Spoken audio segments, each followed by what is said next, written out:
Hello dear students, welcome to ACF Short Clips. Today I will discuss an important topic. So let me get started. প্রিয় শিক্ষার্থীরা, আজকের ক্লাসে আমি foot এবং keep এই দুটি ভার্বের ব্যবহার নিয়ে আলোচনা করব। এই দুটি ভার্বের অর্থ হচ্ছে রাখা। কোন ক্ষেত্রে আমরা ফুট এবং কোন ক্ষেত্রে কিপ ইউজ করব, এখন এটাই আলোচ্য বিষয়। যেমন অল্প সময়ের জন্য কোনো কিছু যখন রাখা হয় সেক্ষেত্রে আমরা ফুট ইউজ করি। এটা স্ট্রাকচারটি হবে এভাবে: foot plus object plus place, অর্থাৎ ফুটের পরে অবশ্যই একটি অবজেক্ট দিতে হবে এবং স্থান থাকতে হবে।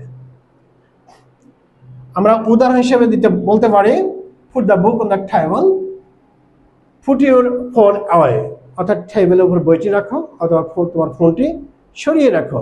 কারণ ফোন আমরা দীর্ঘ সময়ের জন্য সরিয়ে রাখতে পারি না, আবার বইটি আমরা কিছু সময়ের জন্য রাখবো, কারণ আমার বই বা তোমার বই তুমি নিয়ে যাবে।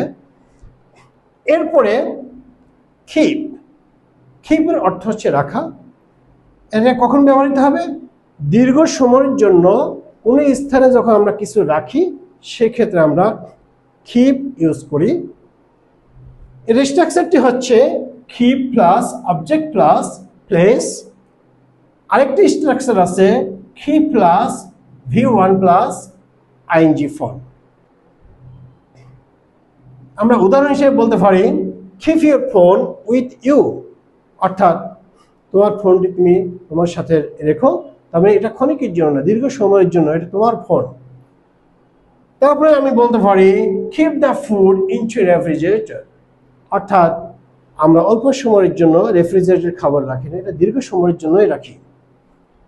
এরপর আছে কিপ ট্রাইং, অর্থাৎ চেষ্টা চালিয়ে যাও। আমরা যদি বলি পড়াশোনা চালিয়ে যাও, সেক্ষেত্রে আমরা অবশ্যই বলবো কিপ স্টাডিং। খেলা চালিয়ে যাও, কিপ প্লেইং।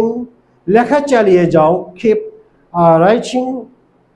এইভাবে আমরা কিপের ব্যবহার করব। তো প্রিয় শিক্ষার্থীরা, আশা করি তোমরা পরিষ্কার হয়েছে কোথায় আমরা ফুট এবং কোথায় কিপ ইউজ করব।